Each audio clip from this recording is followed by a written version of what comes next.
Dear students and viewers, Assalamu alaikum. You are most welcome to 5 Minutes Lecture YouTube channel. Today I am going to deliver my speech about narration. It will be very important class which is about direct speech to indirect speech. Please subscribe my channel and like to get more videos. Thank you so much for them who are already subscribed. Okay, let's start the class. আজকে আমি তোমাদেরকে narration বিষয়টা নিয়ে কথা বলবো। তো এই narration সম্পর্কে আসলে অনেক স্টুডেন্ট ন্যারেশনকে কঠিন মনে করে। আমি চেষ্টা করব এই ন্যারেশন ক্লাসটাকে খুব সহজভাবে উপস্থাপন করার জন্য। তো প্রিয় শিক্ষার্থীরা, চলো আমরা মূল ক্লাসে ফিরে যাই। তো একটু লক্ষ্য করো, তো ন্যারেশনের যে বিষয়টা সেটা হচ্ছে যে ন্যারেশন দুটি অংশে বিভক্ত। একটা হলো ডিরেক্ট স্পিচ আর একটা হলো ইনডিরেক্ট স্পিচ। তো আমরা ন্যারেশন মানেই হচ্ছে উক্তি। ন্যারেশনকে ডিরেক্ট থেকে কিভাবে ইনডিরেক্ট করা যায় সেই বিষয়টা আমরা একটু খেয়াল করি। তো দেখো, এখানে যেমন মনে করো, আমি একটা উদাহরণ দিচ্ছি। He says to me I am happy. He says to me I am happy. তো এখানে কিন্তু আমরা দুইটা অংশ দেখতে পাচ্ছি। একটা হলো ইনভার্টেড কমার ভিতরে থাকে, আরেকটি অংশ ইনভার্টেড কমার বাইরে থাকে। তো যে অংশটা ইনভার্টেড কমার ভিতরে থাকে সেটাকে বলা হয় রিপোর্টেড স্পিচ। তো একটু খেয়াল রাখবা, যে অংশটা রিপোর্টিং ভার্বের মানে রিপোর্টেড স্পিচের ভিতরে, মানে যে অংশটা ইনভার্টেড কমার ভিতরে থাকে, দেখো যে ডবল কোটেশনের ভিতরে থাকে, সেই অংশটার নাম হলো রিপোর্টেড স্পিচ। আর যে অংশটা ইনভার্টেড কমার বাইরে থাকে সেটাকে বলা হয় রিপোর্টিং ভার্ব। তো দেখো এখানে এই যে হি সেজ টু মি, এটা হচ্ছে রিপোর্টিং ভার্ব। তো প্রিয় শিক্ষার্থীরা, এখানে কিন্তু আমি দুইটা জিনিস বোঝাতে চেষ্টা করেছি। একটা হচ্ছে রিপোর্টেড স্পিচ, যেটা ইনভার্টেড কমার ভিতরে থাকে। আরেকটি অংশ হচ্ছে রিপোর্টিং ভার্ব, যেটা ইনভার্টেড কমার বাইরে থাকে। যেমন মনে করো, হি সেজ টু মি, এটা হচ্ছে রিপোর্টিং ভার্ব। এখানে যে আমরা ভার্ব দেখতে পাচ্ছি সেজ, আর আই অ্যাম হ্যাপি, এটা হলো রিপোর্টেড স্পিচ। তো একটা জিনিস খেয়াল রাখতে হবে, আমরা যখন একটি ডিরেক্ট স্পিচকে ইনডিরেক্ট করব, তো সেক্ষেত্রে কিন্তু আমাদের বেশ কিছু রুলস ফলো করতে হবে। যেটা যেমন মনে করো, যদি রিপোর্টিং ভার্ব, আমি লিখে দিচ্ছি, যদি রিপোর্টিং ভার্ব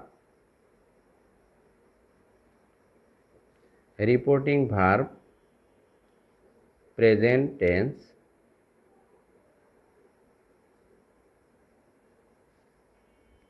অথবা ফিউচার টেন্সে থাকে, প্রেজেন্ট টেন্স অথবা ফিউচার টেন্সে থাকে, তাহলে রিপোর্টেড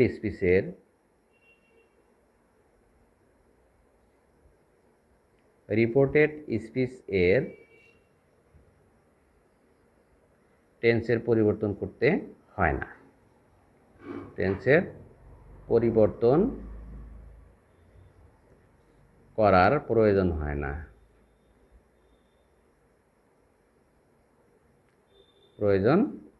না। ঠিক আছে, তাহলে এখানে কি হলো, যদি রিপোর্টিং ভার্ব প্রেজেন্ট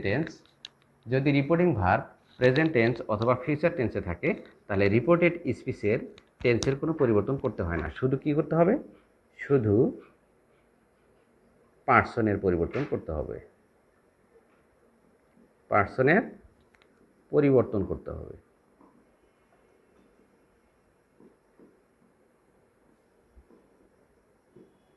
তাহলে পার্সনের পরিবর্তন কিভাবে করব একটু লক্ষ্য করো। পার্সনের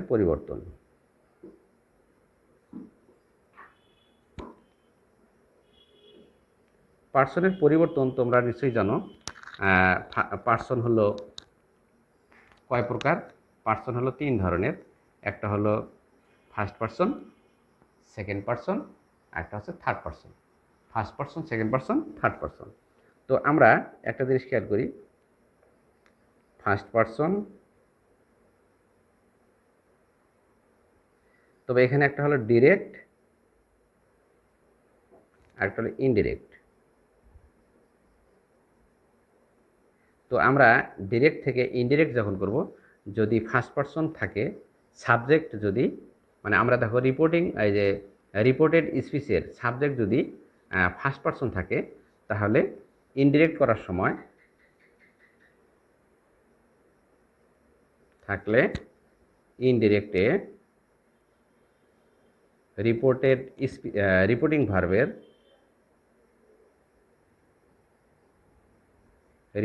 ভার্বের সাবজেক্টের মতো হয়। রিপোর্টিং ভার্বের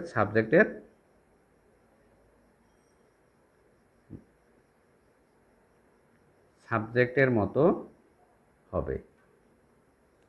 আর যদি সেকেন্ড পারসন থাকে, এটা যদি সেকেন্ড পারসন থাকে, তাহলে আমরা কি করব দেখো একটু, যদি সেকেন্ড পারসন থাকে তাহলে আমরা রিপোর্টেড স্পিচের মানে রিপোর্টিং ভার্বের অবজেক্টের মতো হবে, অবজেক্ট এর মতো হবে। তাহলে দেখো সেকেন্ড পারসন থাকলে এখানে অবজেক্টের মতো হবে, আর যদি ফার্স্ট পারসন থাকে তাহলে সাবজেক্টের মতো হবে। আর থার্ড পারসন থাকলে কোনো পরিবর্তন হবে না।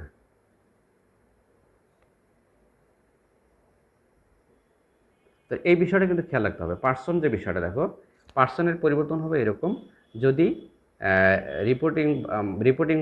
রিপোর্টেড স্পিচের সাবজেক্টটা যদি ফার্স্ট পারসন হয়, তাহলে রিপোর্টিং ভার্বের সাবজেক্টের মতো হবে।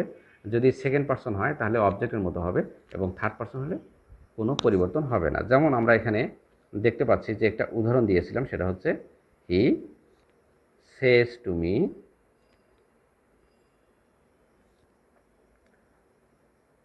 I am happy. তাহলে এখানে দেখো, যদি এটা কিন্তু অ্যাসার্টিভ সেন্টেন্সের আমরা ন্যারেশন করতেছি, তাহলে অ্যাসার্টিভ সেন্টেন্সের এই সেজ টু, অর্থাৎ যদি সে মানে রিপোর্টিং ভার্বের পরে যদি অবজেক্ট থাকে, তাহলে আমরা সে এর পরিবর্তে টেল লিখতে পারি, অথবা সে থাকলেও সমস্যা নেই। তাহলে আমরা কি করব, ইনডিরেক্ট করার সময় হি টেলস, দেখো সে আছে তাহলে কি হবে, টেলস মি, কমা উঠে কি হবে, দ্যাট। অ্যাসার্টিভ সেন্টেন্সে কমা উঠে কি হয়, দ্যাট হয়।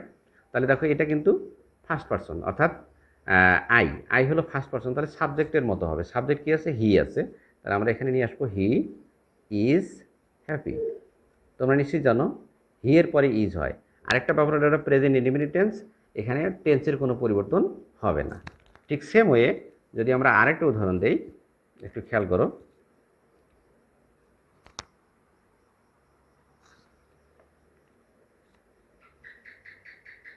She says to me,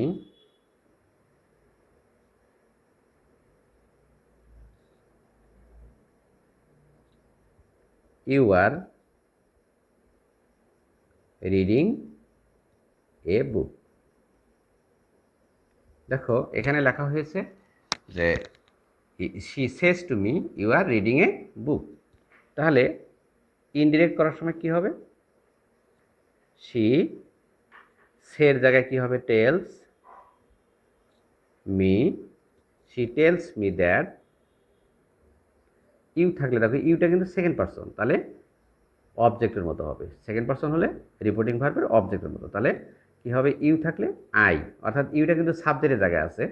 Yuta কিন্তু এই রিপোর্টেড স্পিচের ইউটা হচ্ছে সাবজেক্ট। সো এই জায়গাটাতে তুমি যে পার্সনটাকে এখানে নিয়ে আসবে সেটাকে অবশ্যই সাবজেক্ট করে নিয়ে আসতে হবে। যেমন ইউ অবজেক্টের মতো হবে, কিন্তু অবজেক্টটা এই জায়গায় এসে কি হয়ে যাবে, সাবজেক্ট হয়ে যাবে। অর্থাৎ মি এর সাবজেক্ট ফর্ম হচ্ছে আই অ্যাম রিডিং এ বুক। ওকে প্রিয় শিক্ষার্থীরা, এভাবে আমরা কি করব, যদি রিপোর্টিং ভার্ব প্রেজেন্ট টেন্স অথবা ফিউচার টেন্সে থাকে, তাহলে রিপোর্টেড স্পিচের টেন্সের কোনো পরিবর্তন হয় না, শুধু পার্সনের পরিবর্তন হয়। তো এই যে বিষয়গুলো একটু খেয়াল রাখতে হবে। যেমন রানা সেজ টু মি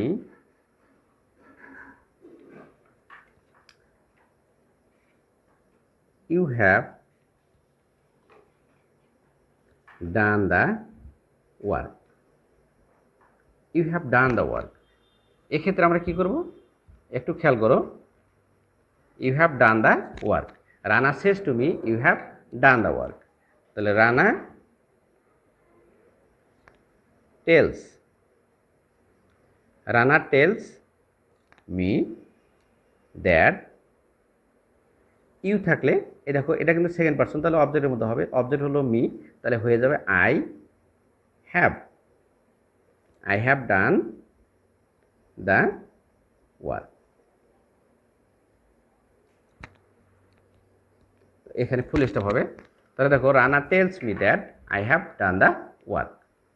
ঠিক সেম ওয়ে এভাবে আমরা এই বিষয়গুলো প্র্যাকটিস করব। যেমন আমি আরেকটি উদাহরণ দিচ্ছি,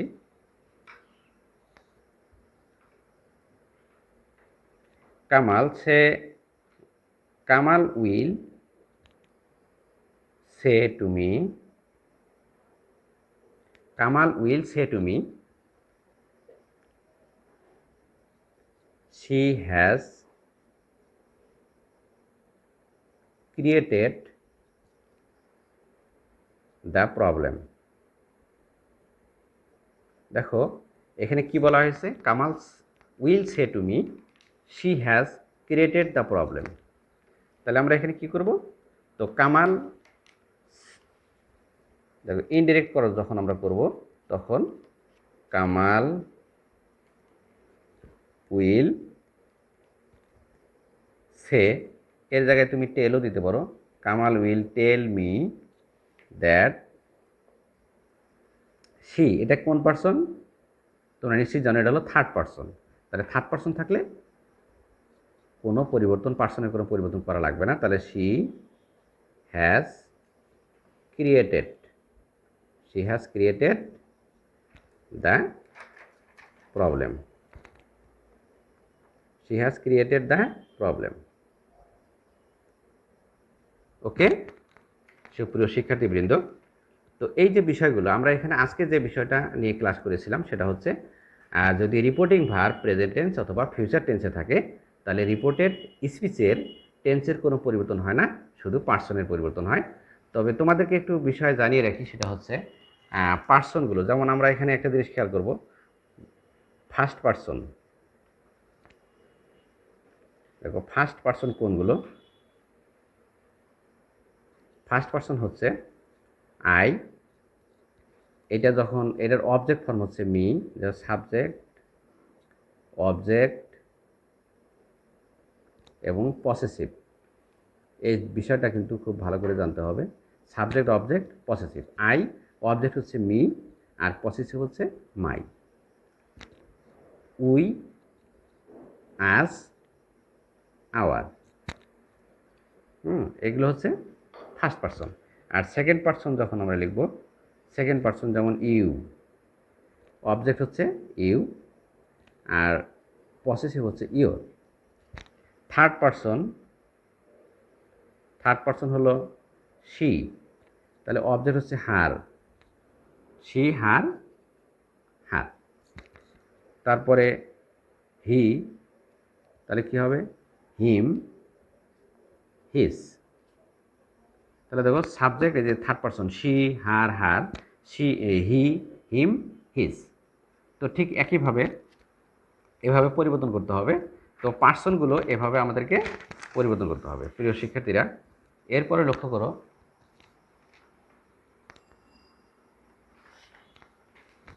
তো আমরা এর পরের অংশটাতে দেখো পার্সন, আমরা থার্ড পার্সনের কথা বলছিলাম।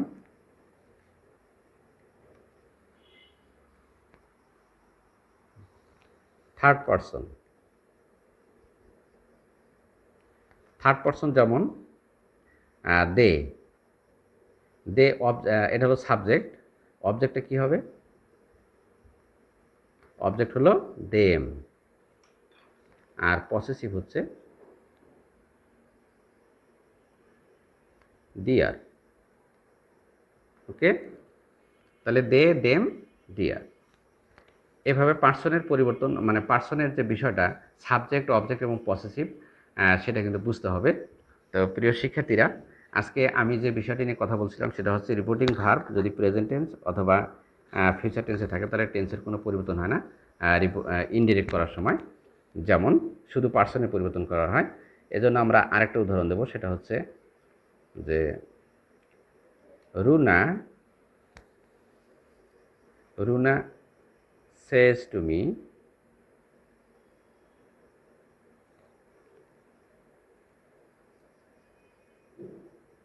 You will help him. You will help him, তুমি তাকে সাহায্য করবে। তাহলে রুনা টেলস মি, কমা উঠে গিয়ে কী হবে, that. Runa tells me that, you থাকলে অবজেক্টের মতো, তাহলে কী হবে, I will help.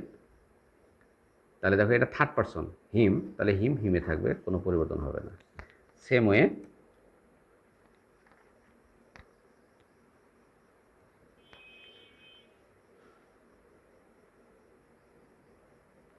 Sheila will say to me,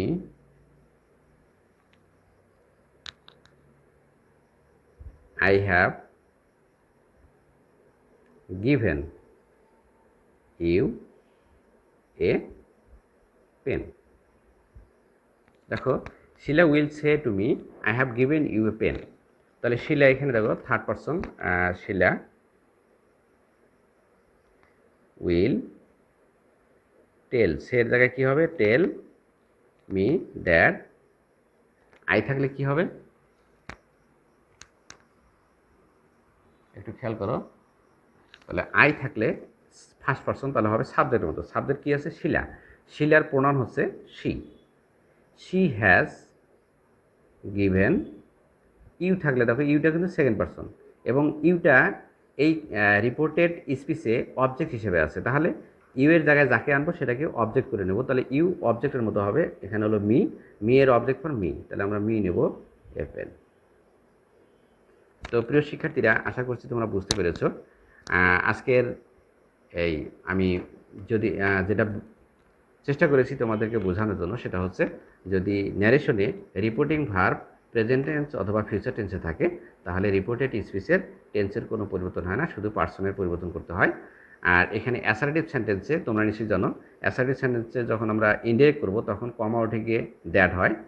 আর যদি রিপোর্টিং ভার্বের সে এরপরে যদি অবজেক্ট থাকে তাহলে আমরা সের জায়গায় টেলস লিখতে পারি, অথবা সে লিখলেও কোনো সমস্যা নেই। তো সুপ্রিয় শিক্ষার্থীরা, তোমাদেরকে আজকের ক্লাসটি উপভোগ করার জন্য অনেক অনেক ধন্যবাদ। তোমরা পরবর্তী ক্লাস তোমাদেরকে দেখার জন্য আমন্ত্রণ জানাচ্ছি। তোমরা সবাই ভালো থাকবে, সুস্থ থাকবে। আল্লাহ হাফেজ।